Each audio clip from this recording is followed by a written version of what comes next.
वो अफवाहें कैसे उड़ जाती है। घरबंदी के समय में वो मौत कैसे जुट जाती है। हवाएं नहीं चलती जहाँ, वहाँ अफवाहें कैसे उड़ जाती है। घरबंदी के समय में वो मौत कैसे जुट जाती है।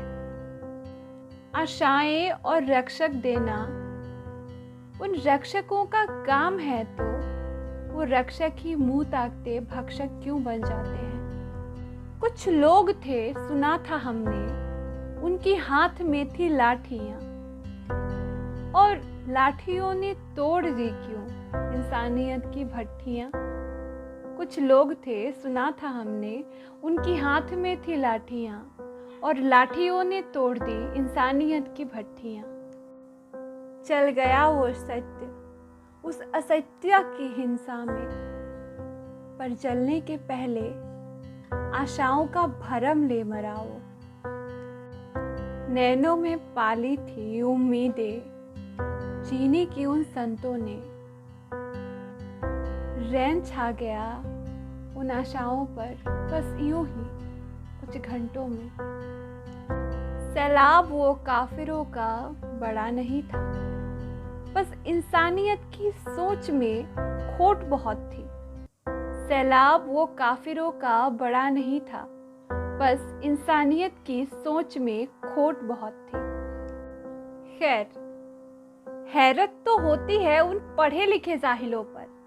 खैर, हैरत तो होती है उन पढ़े लिखे जाहिलों पर, जो निरपेक्षता की तराजू में इंसानियत को भुला देते हैं, और कोई पूछ दे उनसे तो सेकुलरिस्ट कहलाते हैं।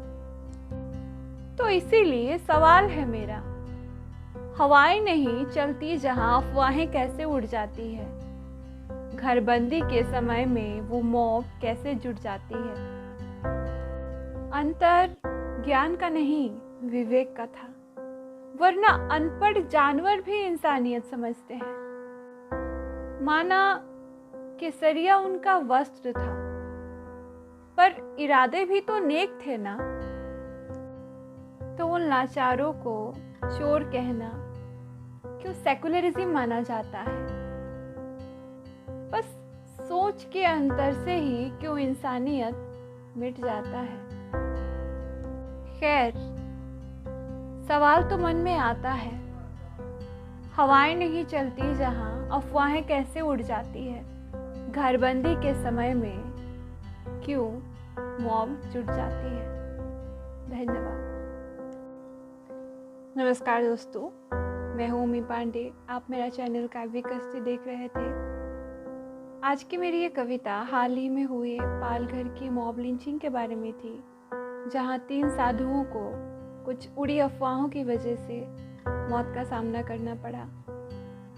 उन लोगों के सैलाबों के सामने पुलिस भी लाचार हो गई थी, ऐसा सुनने में आया है। सच्चाई क्या है ये किसी को भी अच्छे से नहीं पता। इस समय इसका फैसला करना बहुत मुश्किल होगा, लेकिन कुछ भी हो, एक तरफ हम अपने समाज को शिक्षित करने की बात करते हैं, आगे बढ़ने की बात करते हैं, डिजिटल इंडिया की बात करते हैं, और दूसरी तरफ आज भी इतने अशिक्षित लोग हैं इस देश में।